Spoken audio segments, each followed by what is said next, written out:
Olá pessoal, espero que estejam todos muito bem. Antes de retomarmos definitivamente os nossos estudos, nossas reflexões com uma nova história aqui no canal, eu primeiro preciso agradecer a todos vocês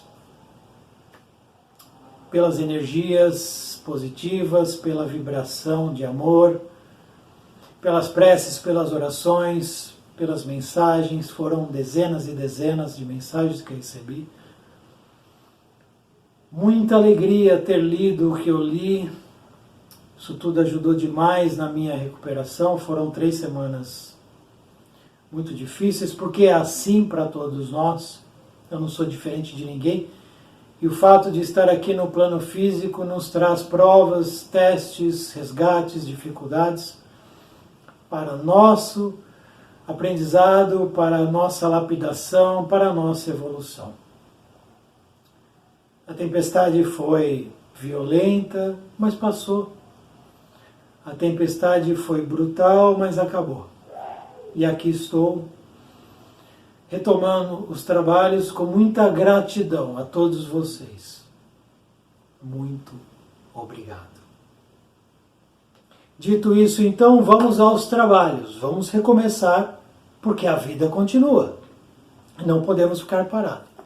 Vamos estudar um capítulo deste livro chamado O Futuro Espiritual do Planeta Terra. Esse livro é pelo médium Samuel Gomes, pelo espírito André Luiz. A editora é a Dufo. As informações estarão aqui na descrição do vídeo, para quem quiser. E nós vamos estudar o capítulo 6, Resgate nas Trevas para Exílio Planetário.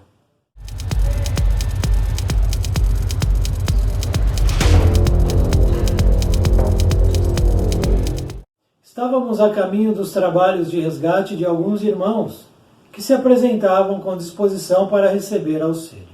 Ao resgatá-los, uma equipe de espíritos mais elevados organizaria também o acolhimento de alguns companheiros das trevas, que seriam encaminhados para outra moradia sideral, acelerando o processo de seus resgates nas condições favoráveis ao seu desenvolvimento. Clarencio e eu nos colocamos à disposição para o trabalho e Cláudio, um dos coordenadores, nos sugeriu que ficássemos junto à equipe de suporte e apoio. Dessa forma, poderíamos fazer nossas observações de forma útil e, ao mesmo tempo, atuar em benefício da tarefa. Esses 2 espíritos são os mesmos do livro Nosso Lar. André Luiz é o mesmo, aquele que foi resgatado, foi levado ao nosso lar, e Clarencio é o mesmo ministro de Nosso Lar, um dos 12 ministros do Ministério do Auxílio. Os 2 estão em missão de observação para coletar informação para os livros e também, logicamente, espíritos. Quando eles avançam um pouquinho, eles querem trabalhar onde eles estejam, mesmo que esteja só observando. Mas eu posso ajudar de alguma maneira? É o que eles estão fazendo. E eles respeitam a hierarquia. Clarencio é o ministro de Nosso Lar. Porém, aqui tem um coordenador chamado Cláudio. Então, mesmo que Cláudio esteja abaixo de Clarencio, nessa missão, o coordenador é Cláudio e Clarencio, então, obedece. Disciplina. Respeito à hierarquia. Isso existe no plano superior. E aí eles vão numa missão. Lembrando que o título do capítulo 6 é Resgate nas Trevas para Exílio Planetário. Resgate nas Trevas para Exílio Planetário. Organizados e divididos, tudo é organização, planejamento no plano superior. Em grupos menores, seguimos os orientadores e os guias do caminho. Cada um tem um papel.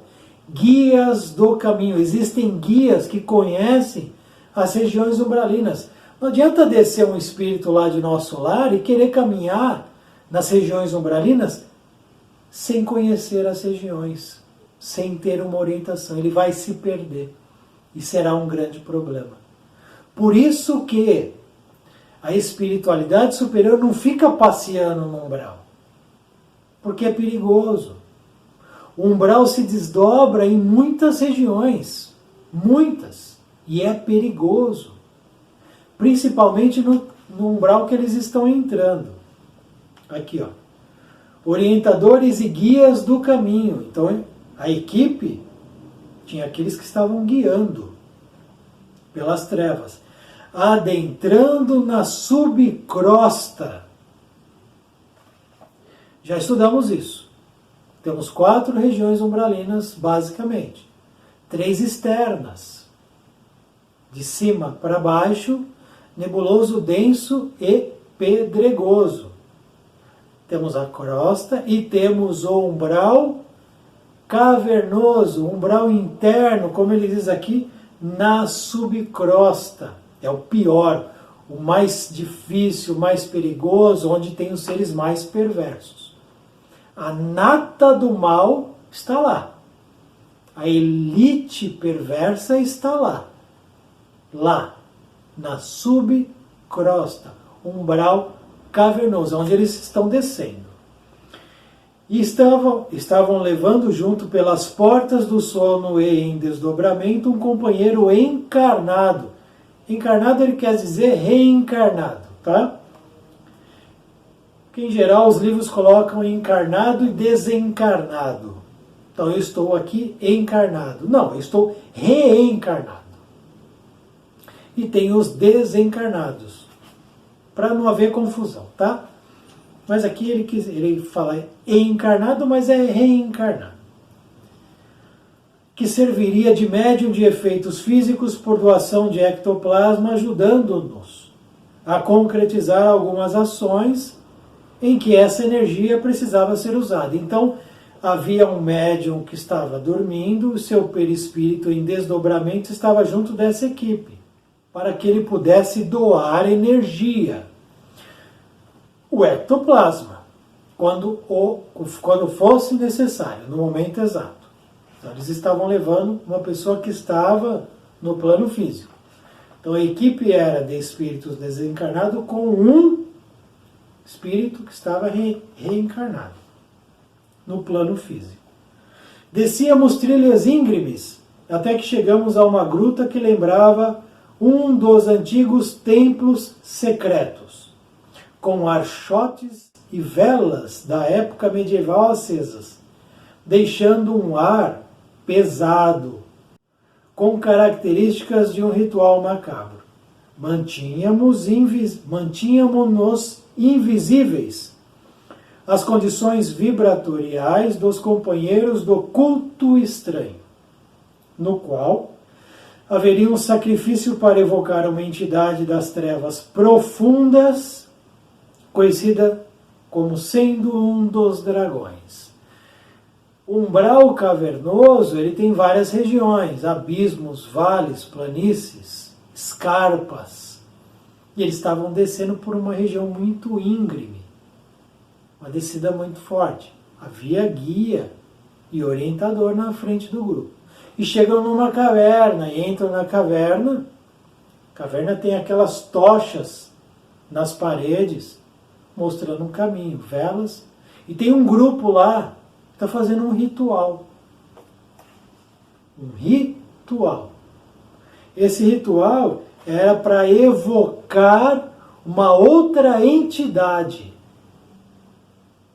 também desencarnada. Existem rituais praticados hoje, em 2021, no planeta Terra.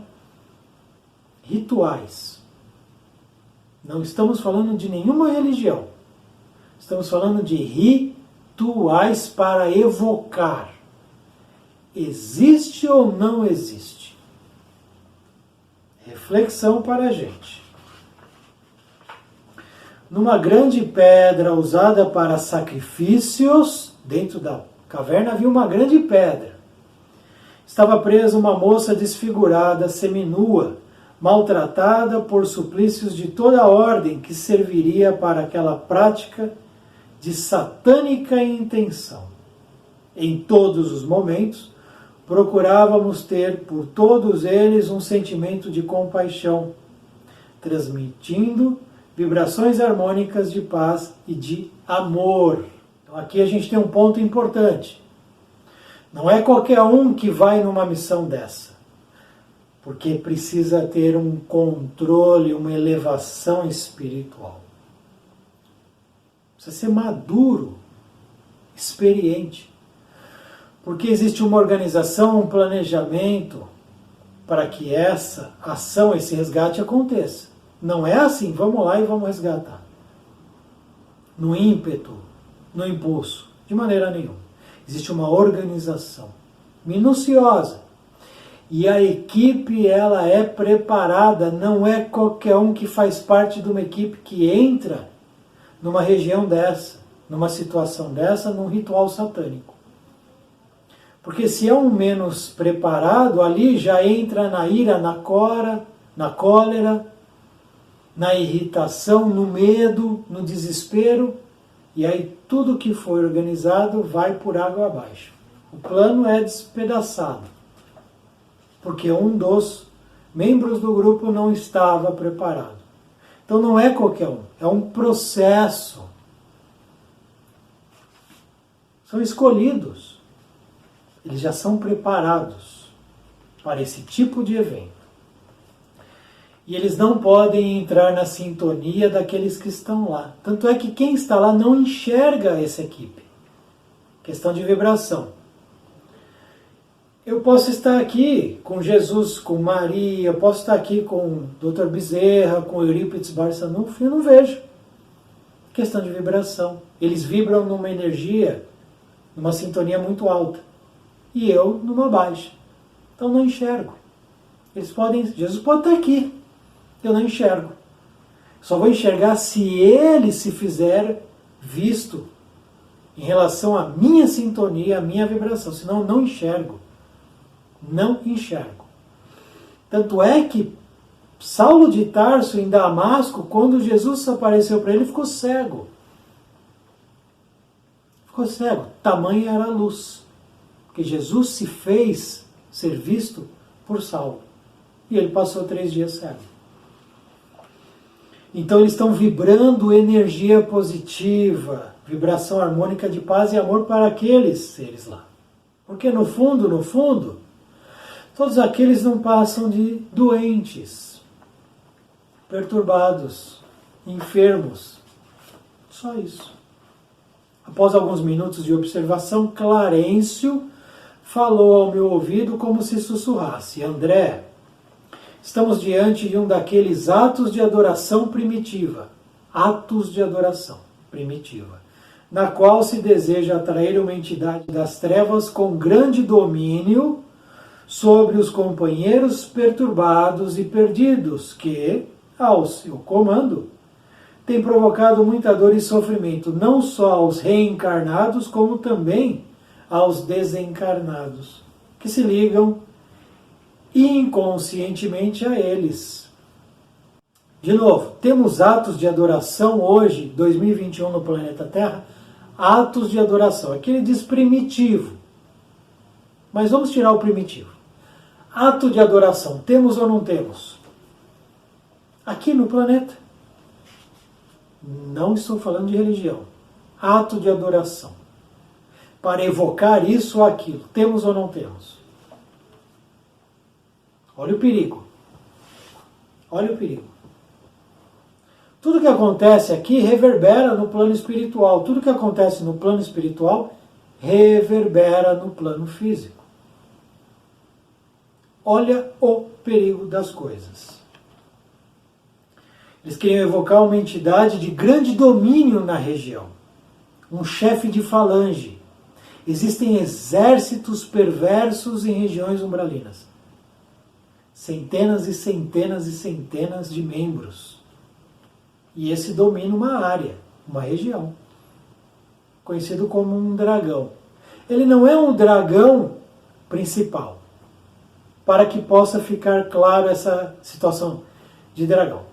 Existe uma elite, 7 espíritos chamados dragões. 7. A partir desses 7, existe uma hierarquia.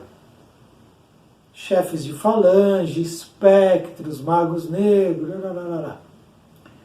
Então, abaixo desses dragões, chefes de milícias e generais também são chamados de dragões. Mas eles não são os principais. Os principais, a conversa é outra. Então aqui você tem um chefe de milícia, um chefe de uma área, de um grande domínio, que era conhecido como um dragão. Porque ele se apresentava como um dragão. Nós vamos ver isso aqui. Em termos de visual. E aí, logicamente, aqueles perturbados, aqueles revoltados, rebeldes, gostam. Do que um rebelde e um revoltado gosta? De anarquia, de bagunça, de guerra, de morte, de agressão, de violência. Rebelde e revoltado gosta disso. E aí, o exército de luz, as falanges, as legiões de luz, os convidam, mas não há violência. E aí não atrai, né? Quem é rebelde e revoltado. Já as falanges das sombras, pura violência.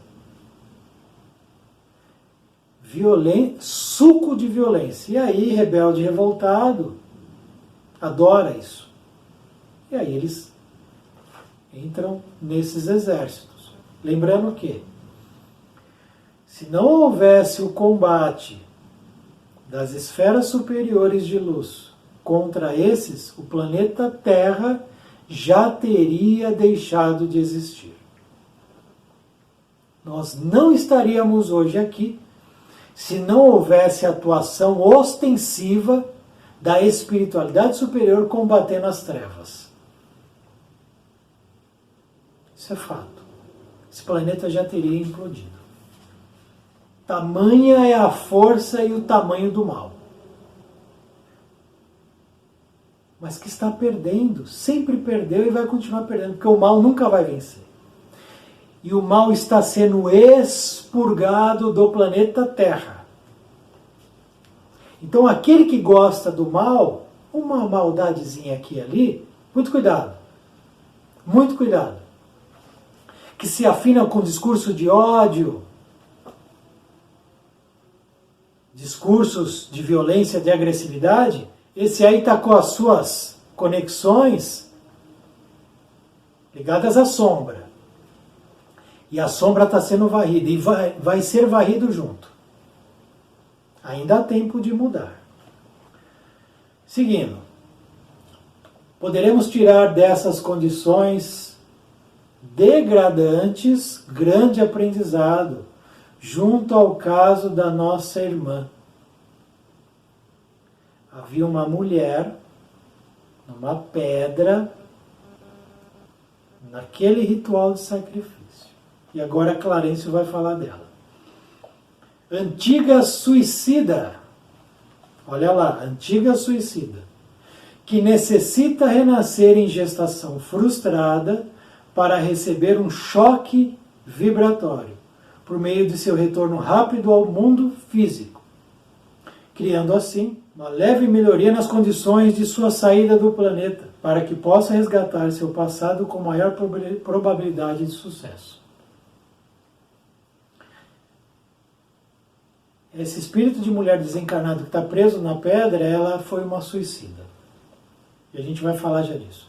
Ela está ligada intimamente a muitos desses companheiros aqui presentes, principalmente ao chefe dessa falange. No novo orbe poderão reiniciar suas caminhadas de redenção, de retorno à casa do Pai, como foi descrito na parábola do filho pródigo. Ela se suicidou, mergulhou no umbral e foi capturada por esse grupo. Esse grupo tem interesse nela porque eles têm ligações pretéritas. E ela está servindo ali de instrumento para eles. Eles faziam com ela o que bem entendiam, o que bem quisessem. Ela, como uma suicida, antes de ser levada para outro planeta, ela não vai mais ficar aqui. essa mulher não vai mais ficar aqui. Mas antes de ser levada, ela necessita de uma última reencarnação, para que ela sofra um choque de vibração. E esse choque de vibração gere nela uma pequena melhoria. Os suicidas são estudos separados, porque o estudo é muito complexo. O tratamento de um suicida não serve para outro, é sempre independente. Cada caso é um caso. Porém, a gente pode dizer que, em geral, muitos suicidas necessitam de um retorno ao plano físico em uma gestação que será frustrada. A gestação não se completará, o bebê não irá nascer. Haverá um aborto espontâneo, haverá alguma situação durante essa gestação que irá interromper o processo. E aí, os motivos são muitos. Por que disso acontecer? Entre eles, o início do refazimento do perispírito destruído pelo suicida. O suicida destrói o perispírito. E esse perispírito vai precisar ser reconstruído. Mas não há mágica no planeta. Não há mágica no plano espiritual. Não há mágica no universo. Mágica são truquezinhos para enganar as pessoas. A natureza não dá saltos. A reconstrução do perispírito vai demorar 1, 2, 3, 4, 5 reencarnações. Para que ele reconstrua aquilo que ele destruiu num ato, num impulso. É um processo muito doloroso, muito difícil.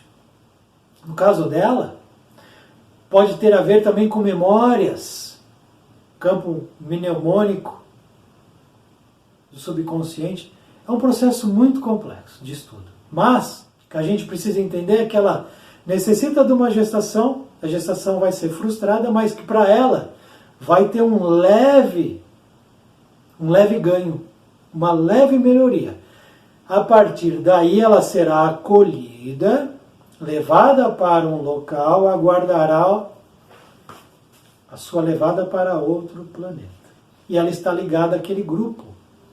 Não é aleatório o que acontece naquele momento. Aquele grupo ele tem afinidades entre eles. Por isso que eles estão juntos. No nosso interesse não é resgatar apenas a nossa irmã, mas principalmente o antigo judeu, nosso irmão das trevas. Ao executar esse programa traçado pelos nossos espíritos maiores, estaremos desfazendo um grande núcleo de trevas que sustenta essas regiões obscuras. O dragão que eles estão evocando é esse antigo judeu. É um chefe de uma grande área no umbral cavernoso, na subcrosta. E é eles que eles querem resgatar. É claro que vão resgatar todos que puderem ser resgatados. Mas o alvo é ele. Porque a hora que você desarticula o chefe, como não existe uma organização como existe no plano superior, tudo vai desabar. E tudo ali será mudado. Até porque todo umbral está sendo reurbanizado. Então não haverá mais umbral muito em breve. Agora, centremos nossas mentes na oração, pois já está quase na hora da ação planejada pelo alto. Um mensageiro do bem se fará presente a qualquer momento para o desfecho final, recebendo a colaboração do médium em desdobramento, que servirá de doador das energias do ectoplasma, e que se mantenha à distância com outros amigos que doarão suas energias quando necessário. O médium em desdobramento não está na caverna com eles. Ele está afastado, seguro, mas afastado. Ficamos em silêncio e centrados na oração para auxiliar a tarefa. O ritual começou. Uma batida de instrumentos de percussão se fez forte aos nossos ouvidos. Batidas de instrumentos de percussão. Se não tivéssemos realizado outras tarefas como essa, lembra o que eu falei? A preparação, a experiência. Se não tivéssemos realizado outras tarefas como essa, o ritmo nos teria despertado uma sensação de medo e angústia. O ritmo teria gerado em Clarencio e André, na equipe, medo e angústia. Olha só como as coisas acontecem. Fixamos mais ainda a nossa mente na prece silenciosa para facilitar a atividade. Batida de instrumentos de percussão. Temos no planeta percussão, tambores, atabaques. Quando eles começam a tocar, a batida gera um sentimento, um torpor. Muitos entram em estados de alucinação pela batida. A batida influencia o ser humano, a música influencia o ser humano. Vamos lembrar o canto da sereia. A sereia cantava, o marujo se encantava, entrava em estado de alucinação, o navio ia para as pedras, batia, afundava, morriam todos. Se eles não estivessem preparados, essas batidas iriam influenciar no íntimo de cada um. No íntimo de cada um. Imagina você num lugar escuro com umas tochas e começa uma batida sinistra. Que sensação isso geraria em você? Eu não vou nem falar de outras batidas, de outras coisas, porque é um pouco complicado quando a gente não detém o conhecimento. Isso é o mais importante. Quando vai da valsa, acaba entrando por certas portas, certos locais muito perigosos.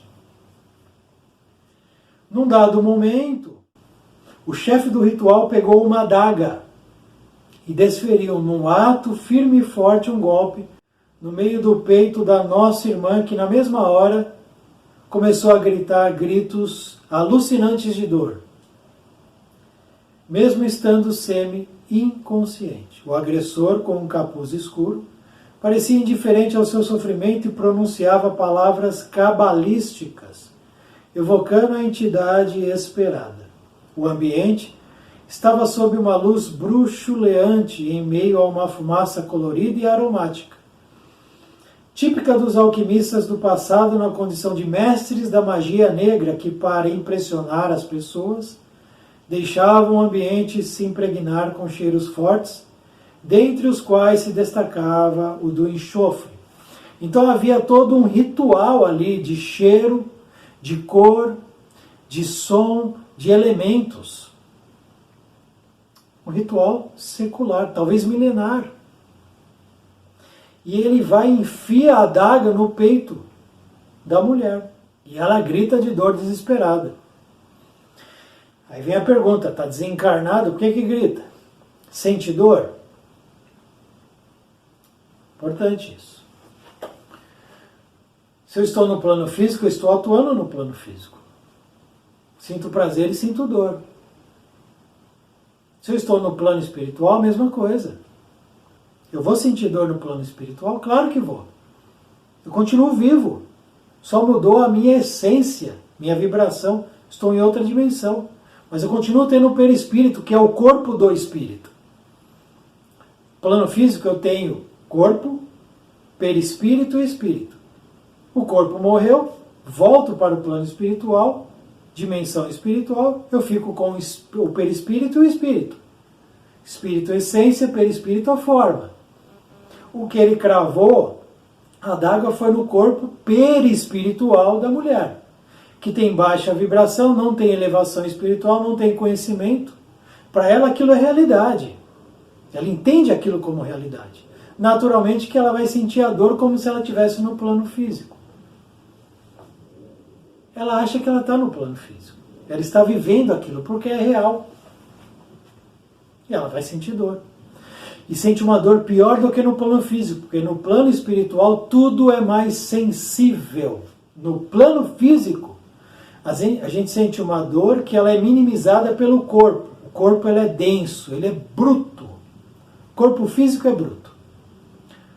Se eu não tenho mais a robustez, a dureza do corpo físico, eu tenho o perispírito, ele fica mais sensível.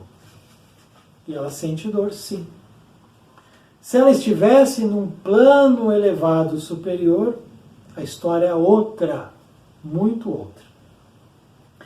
E aí eles têm lá cheiros, fumaças, tudo isso é para causar impacto a todos. Cenografia. Cenografia.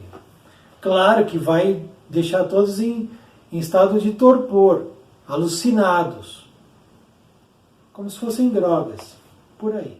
Todo o grupo encapuzado se ajoelhou e em postura ritualística estendiam as mãos para o chão e as levantavam, repetindo palavras ininteligíveis. O ritual continuava. Nesse momento, alguns desencarnados que estavam deitados em um canto da caverna, na mesma posição de nossa irmã, em sacrifício, expeliam uma substância esbranquiçada muito parecida com o ectoplasma, que tinha por finalidade produzir a materialização da entidade. Então tinha um grupo lá que estava expelindo uma substância. Alguns momentos depois apareceu o ser animalizado, parecendo uma besta mitológica. Apareceu então o ser que estava sendo evocado. Ele se mantinha naquela feição para imprimir medo e ao mesmo tempo admiração. Admiração às almas despreparadas que se posicionaram com as cabeças para baixo em sinal de respeito, quase todos ao mesmo tempo. Então, a feição desse ser que apareceu era de uma besta, um ser mitológico. Mas ele não é desse jeito, ele moldou o perispírito. Perispírito no plano espiritual ele é moldável, ele é alterável. Eu aqui no plano físico só consigo mudar o meu corpo através de cirurgia plástica. Procedimento cirúrgico, não através da mente. No plano espiritual, a partir do momento que eu adquiro conhecimento, capacidade, eu consigo mudar a minha forma do perispírito. Ele não é fixo. E aí ele muda. Ele se tornou aqui uma besta. Nesse mesmo instante, nossa equipe, manipulando as energias tiradas do médium, olha lá. Então você tem a energia dos desencarnados que serviram para aparecer essa entidade bestial, e você tem lá o médium que está desdobrado, fornecendo ectoplasma, que é a energia do corpo físico, a energia, a matéria, como se fosse uma matéria animal, uma matéria física, fornecendo o ectoplasma ao grupo, que não era visto. A vibração ainda estava ali separando esses dois grupos. Nesse mesmo instante, nossa equipe, manipulando as energias tiradas do médium, produziu grande luz, que fez alguns daqueles irmãos correrem desesperadamente. Daquela claridade surgiu uma entidade madura e iluminada. Então, naquela sombra, naquela luz bruxuleante, aparece uma luz. E aí é o desespero geral. Por quê? Porque eles têm medo da luz. Correm. Diante do ocorrido e com muita surpresa, a entidade personificada na figura do dragão não é um dragão, mas se revestia como se fosse. Falou com voz rouca e austera. Aí ele se pronuncia. O dono daquela região. Quem vocês pensam que são filhos da luz? Para se atreverem a entrar em nosso antro? Com quem contam para fazer essa ousada invasão? Quem são vocês para entrarem aqui, intrusos infelizes? E, com voz clara e firme, respondeu numa expressão calma e convincente, um ser que se fez visível para nós, naquele momento, e que mais parecia um anjo das alturas. É chegado o dia de iniciar a sua redenção, caro Jeremias. Você não poderá mais fugir às responsabilidades que lhe cabem diante da justiça e do amor que regem a vida universal. Os olhos do nosso meigo nazareno voltam-se para o seu coração endurecido, sustentado pelos atos de ignorância e maldade, mas também cheio de dor e sofrimento. Responde a entidade: não tenho nada com aquele verme que padeceu numa crucificação humilhante pela força dos poderosos que eu hoje represento. Eu sou da ordem desses mesmos seres que mandam no mundo e determinam as diretrizes de suas experiências coletivas. Saiam de uma vez por todas de nossos recintos. Isso é uma ordem. Exclamou a entidade em tom agressivo e implacável. O que é isso, Jeremias? Por acaso, você não se lembra mais de nossas intenções de amor ao Nazareno? Quando buscávamos a nossa liberdade? Esqueceu-se de que almejávamos refazer juntos os nossos caminhos? Hoje ele nos dá a oportunidade de redirecionarmos novamente os passos para essa libertação definitiva. Sua fala era tão amorosa que as energias de seu tórax atingiam em cheio a mente do ser endurecido e frio.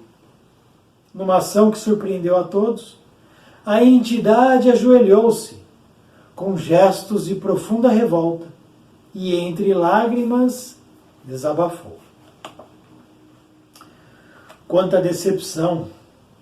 Não me faça lembrar daqueles dias do passado, quando esperei o Messias, que ele nos libertasse das mãos inescrupulosas dos representantes da águia dominadora, Roma, que nos escravizavam aos seus interesses. A partir do dia em que o Messias foi crucificado, soube claramente que nunca alcançaríamos a liberdade para o nosso povo, que sempre esteve nas mãos duras de nossos algozes. Nem os profetas, nem o Messias conseguiram nos trazer o poder que tanto queríamos, disse a entidade, com desespero e revolta, quase em pranto incontrolável.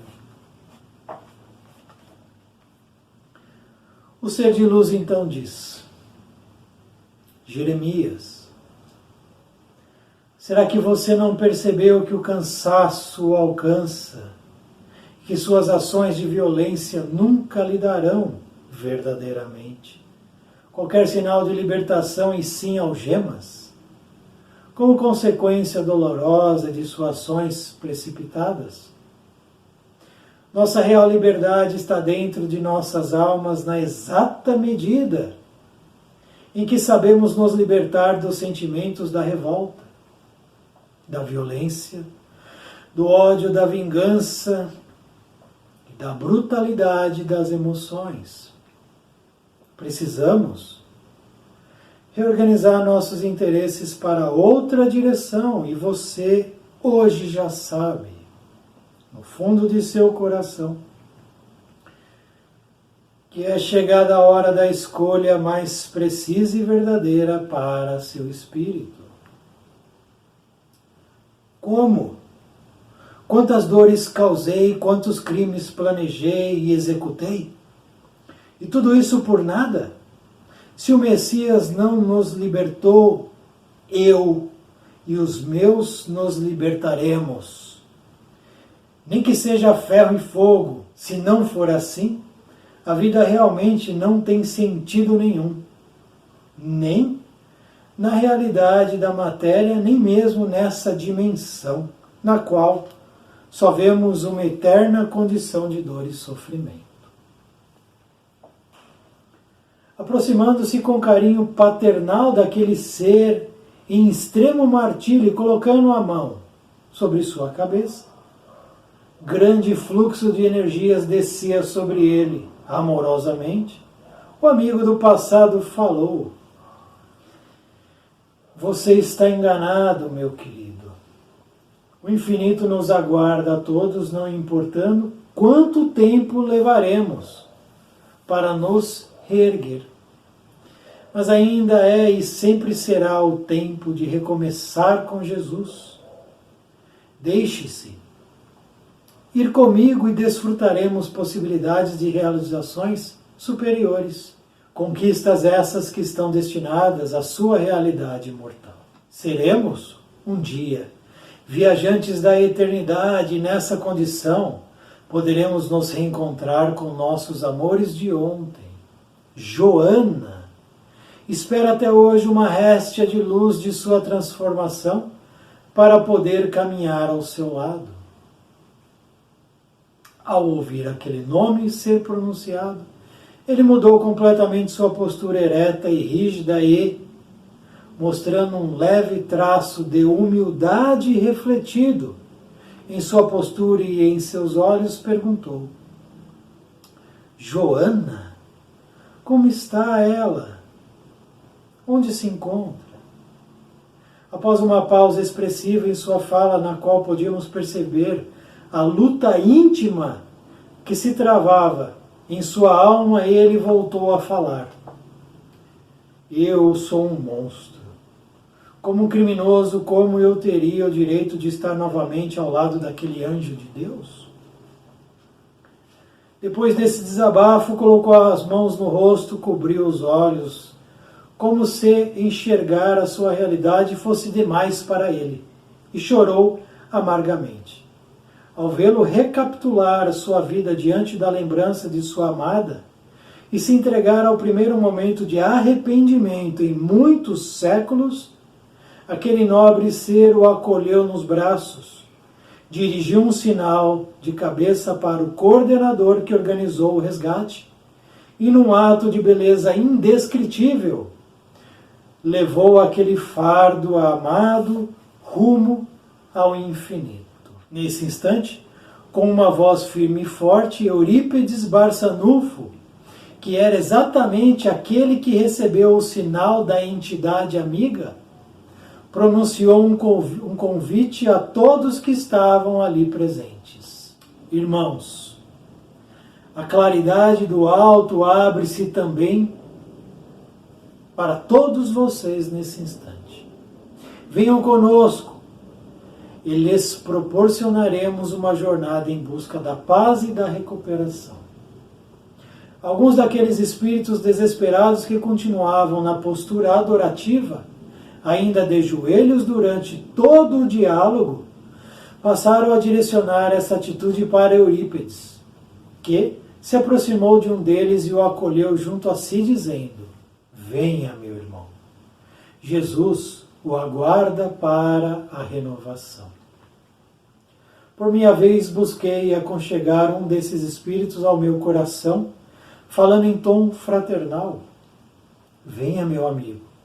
Jesus também o convida para uma vida nova. E, imantando-o com minhas energias, pude levá-lo até uma maca improvisada, na qual iriam conduzi-lo a um posto de socorro adequado para ser atendido. Quando olhei para Clarencio, este fazia o mesmo e tinha em seus braços a irmã que sofrera a agressão e ainda estava semi-adormecida. Ela recebia energias superiores do nobre mentor, que cobriam todas as suas chagas e marcas de violência, preparando-a para os trabalhos de recuperação mais intensos no posto de socorro. Futuramente, a oportunidade do choque reconstrutor pela reencarnação melhoraria suas condições mentais. Terminados os trabalhos de resgate, rumamos para um desses postos espirituais, que servem de recolhimento de entidades desse padrão vibratório, preparando-as em sua maioria para o retorno ao corpo físico no futuro. só que não mais neste planeta. Em processo de redenção, e sim numa moradia que lhes oferecerá possibilidades de libertação e crescimento em direção à harmonia e à paz.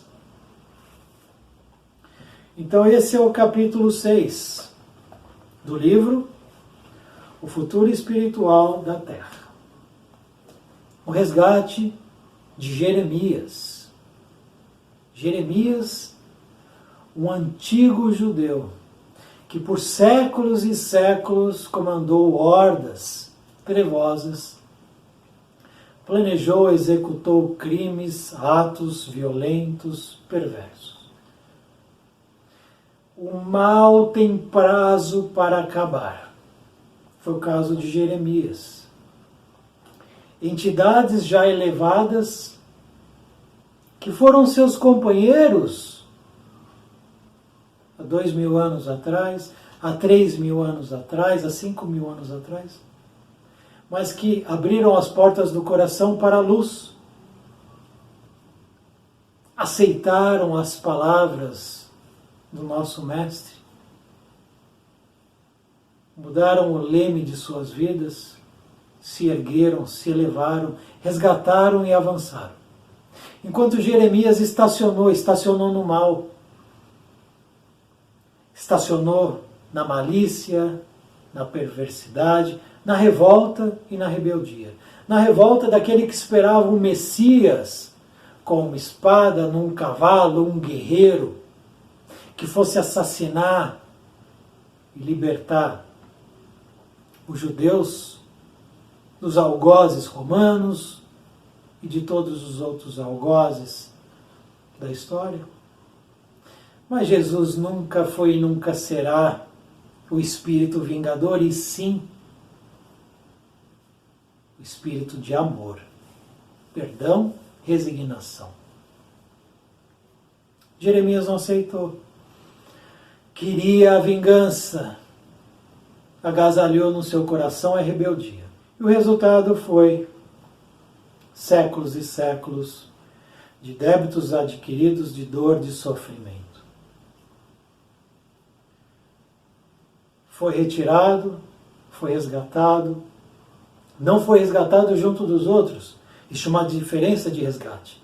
No caso dele, por ser uma entidade muito perigosa, ele rapidamente foi levado por aquele espírito de luz a locais que não sabemos. Os outros, de menor perigo, foram um a um resgatados em macas pelas equipes, transportados a postos de socorro, de acolhimento. E Clarencio resgata aquela mulher. Clarencio já estava preparado para isso, aguardando o momento de retirá-la de lá. Todos terão oportunidades, todos terão novas oportunidades, mas infelizmente, por estarem incrustados no mal, por terem optado por esse caminho, as portas do planeta Terra se fecharam para eles. Assim como se fecharam para milhares e estão se fechando e irão se fechar para outros milhares. Porque Deus é misericórdia, mas Deus é justiça. A partir daí fica a reflexão, fica o estudo, a importância de buscarmos sempre o caminho do bem, das atitudes positivas, colocarmos em nossa vida os preceitos do bem, não importa onde estejamos. Cuidado com o excesso de matéria, o excesso de sentimentos negativos. Se não combatermos o bom combate, ficaremos presos a ações, inclinações e tendências que nos levarão à queda e essa queda poderá ser definitiva para o nosso futuro. A história é simples. Um grupo que entra em uma região umbralina para resgatar e resgatam lá dezenas que estavam sob o influxo de um. E assim tem ocorrido dezenas e centenas, talvez milhares de ações do plano espiritual avançando sobre as sombras, resgatando a todos. Porque Deus não quer a morte daquele que pratica o mal. Deus deseja o fim do mal. Deus deseja que o mal acabe e não que aquele que pratique o mal acabe. Deseja a sua mudança. Deus deseja a mudança daquele que hoje trilha a maldade. Ou melhor, como disse Jesus, Deus não quer a morte do pecador, mas a morte do pecado. É simples assim. Fica aí a nossa reflexão, uma história importante. Assim como o resgate de Jeremias, outros resgates estão acontecendo exatamente nesse momento. Que possamos fazer parte dos que resgatam e não sejamos os resgatados. Porque dessa maneira o nosso futuro será muito melhor. Muito obrigado por assistir esse vídeo, muita paz, muita luz. Salve o nosso Mestre Jesus.